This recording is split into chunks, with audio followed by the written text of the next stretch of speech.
Hello everyone and welcome to my channel 𝓭𝓸𝓷'𝓽, and as you saw, I'm going to be showing you how to level up this super cute new Trader Joe's spooky bag. They just dropped these guys and surprisingly I was able to get one. So if you want to level up your Trader Joe's bag too, keep on watching. I am going to be doing both sides and I'm going to be bedazzling the Trader Joe's logo right here in the middle, and as well as the green straps. So let's begin, starting off with materials. So I am using Liquid Fusion as my adhesive.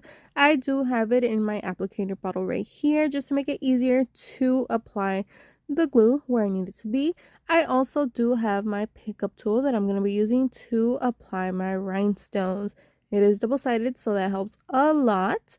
And then I do have my tray to keep my rhinestones organized. Remember guys, all materials are always linked down below in the description.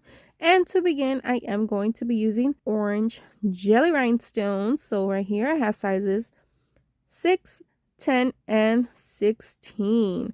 So that's what I'm going to begin with. And as I go, I will show you guys more rhinestones. So let's get right into it guys, starting off with the logo right here. I'm going to be doing these round edges first and then moving on to the letters. So I am going to be applying my Liquid Fusion with my applicator bottle, working by sections. If you see, I didn't go all around the curve.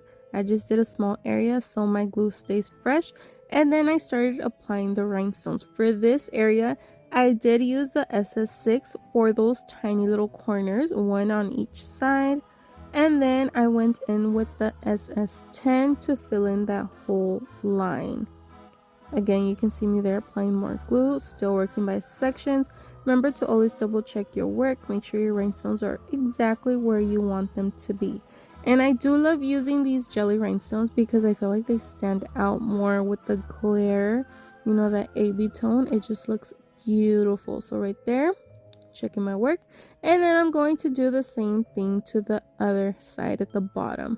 And there you go, look at that, gorgeous, right? So now I'm going to begin to do the letters.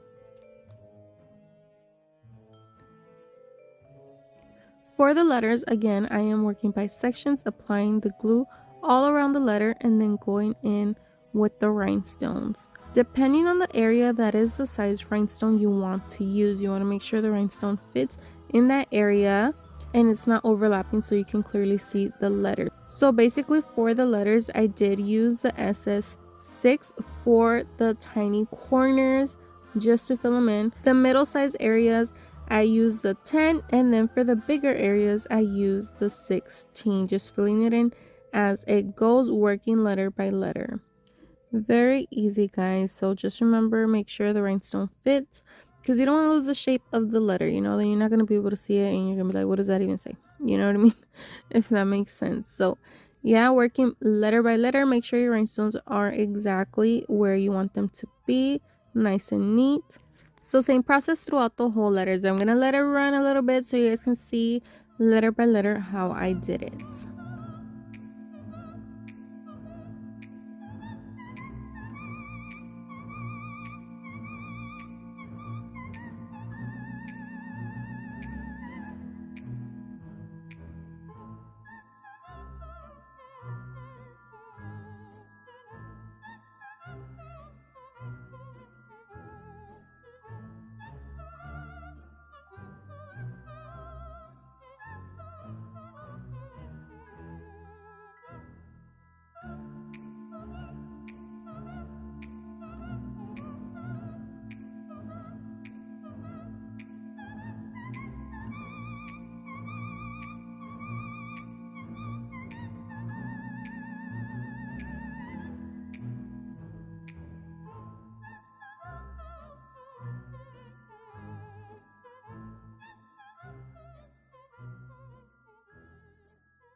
Finishing up right here with the S, guys. I feel like the Joe's is a little bit bigger than the Trader, so I did use the bigger size rhinestones for the majority of those. And then for the copyright little circle, I did also bling it out.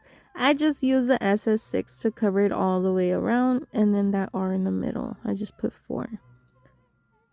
I couldn't leave it blank, you know, it looked kind of weird, so I needed some bling too. So yeah guys, that is it for the Trader Joe's logo.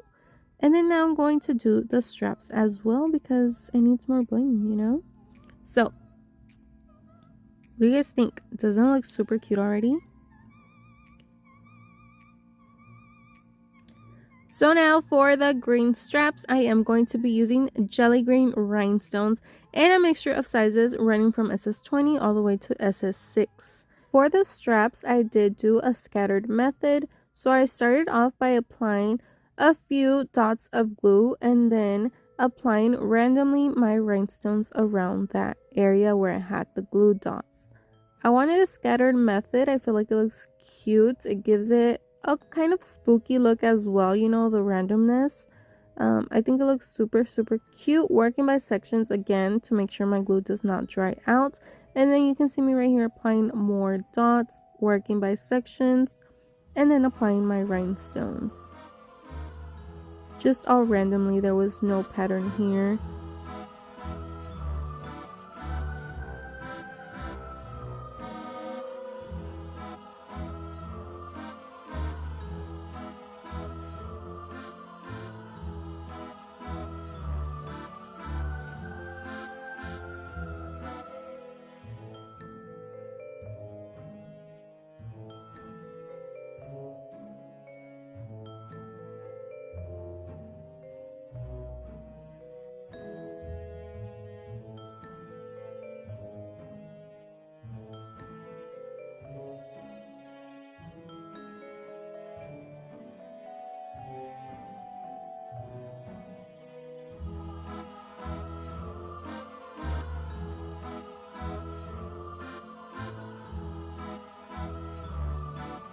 So finishing up this green strap right here, all scattered guys, look how cute that looks, right?